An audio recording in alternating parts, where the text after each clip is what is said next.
ಇನ್ ಈ ಮಧ್ಯೆ ಒಂದು ಹೈ ಡ್ರಾಮಾದ ಸ್ಟೋರಿ ಇಲ್ಲಿದೆ. ಬಿಜೆಪಿ ಜೆಡಿಎಸ್ ಕಾರ್ಯಕ್ರಮ ಅದು. ಅಲ್ಲಿ ನಡೆದಂತಹ ಹೈ ಡ್ರಾಮಾ ಕಾಂಗ್ರೆಸ್ನಿಂದ ಆಗಿದೆ. ದೇವೇಗೌಡರಿದ್ದ ವೇದಿಕೆಗೆ ನುಗ್ಗಿ ಕಾಂಗ್ರೆಸ್ ಗೊಂದಲ ಸೃಷ್ಟಿಸಿದೆ. ತುಮಕೂರಿನ ಕುಂಚಿಟಿಗರ ಸಭಾಭವನದಲ್ಲಿ ನಡೆದಂತಹ ಘಟನೆ ಇದು. ದೇವೇಗೌಡರು ಕುಮಾರಸ್ವಾಮಿ ವಿರುದ್ಧ ಘೋಷಣೆ ಕೂಗಿ ಆಕ್ರೋಶ ವ್ಯಕ್ತಪಡಿಸಲಾಯಿತು. ಮಹಿಳೆಯರ ಕುರಿತಾದ ಕುಮಾರಸ್ವಾಮಿ ಹೇಳಿಕೆಗೆ ಈ ಒಂದು ಕಾರ್ಯಕ್ರಮದಲ್ಲಿ ಬಂದು ಖಂಡನೆ ಮಾಡಿದ್ದಾರೆ.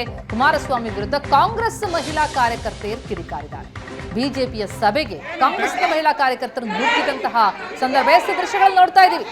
ಜುಟ್ಟು ಹಿಡಿದು ಹೊರದಬ್ಬದ್ರು ಅವರನ್ನ ಬಿಜೆಪಿಯ ಮಹಿಳಾ ಕಾರ್ಯಕರ್ತೆ, ಕಾಂಗ್ರೆಸ್ ಮಹಿಳಾ ಕಾರ್ಯಕರ್ತೆಯಿಂದ ಬಿಜೆಪಿ ಕಾರ್ಯಕರ್ತರು ಹೊರದಬ್ಬದಂತಹ ದೃಶ್ಯ.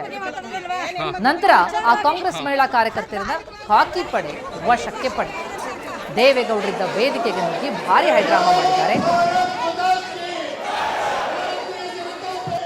ಗ್ಯಾರಂಟಿ ಯೋಜನೆಗಳೇನಿವೆ ಇದು ಮಹಿಳೆಯರ ದಾರಿ ತಪ್ಪಿಸ್ತಾ ಇದೆ ಎನ್ನುವಂತಹ ಹೇಳಿಕೆಯನ್ನೇನು HDK ಕೊಟ್ಟಿದ್ರು. ಅದಕ್ಕೆ ಕಾಂಗ್ರೆಸ್ ಆಕ್ರೋಶ ವ್ಯಕ್ತಪಡಿಸಿ ರಾಜ್ಯಾದ್ಯಂತ ಪ್ರತಿಭಟಿಸಿತ್ತು. ಅದರ ಭಾಗವಾಗಿ ಈ ಬಿಜೆಪಿ ಜೆಡಿಎಸ್ ಸಭೆಗೂ ನುಗ್ಗಿ ಕಾಂಗ್ರೆಸ್ನ ಕಾರ್ಯಕರ್ತರು ಈ ರೀತಿ ಮಹಿಳಾ ಕಾರ್ಯಕರ್ತೆಯರು ಅಲ್ಲಿ ಡ್ರಾಮಾ ಮಾಡಿ ಅವರನ್ನ ನಂತರ ಹೊರದಬ್ಬಿದ್ದಾರೆ. ನಂತರ ಖಾಕಿ ಪಡೆ ಅವರನ್ನು ವಶಕ್ಕೆ ಪಡೆದು ತುಮಕೂರಿನ ಕುಂಚಿಟಿಗರ ಸಭಾಭವನದಲ್ಲಿ ನಡೆದಂತಹ ಹೈ ಡ್ರಾಮಾ.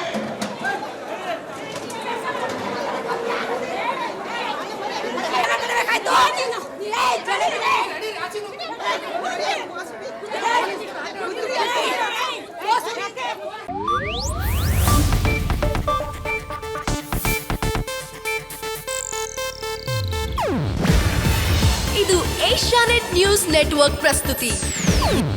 ನೀವು ನೋಡ್ತಿದ್ದೀರಾ ಏಷ್ಯಾನೆಟ್ ಸುವರ್ಣ ನ್ಯೂಸ್.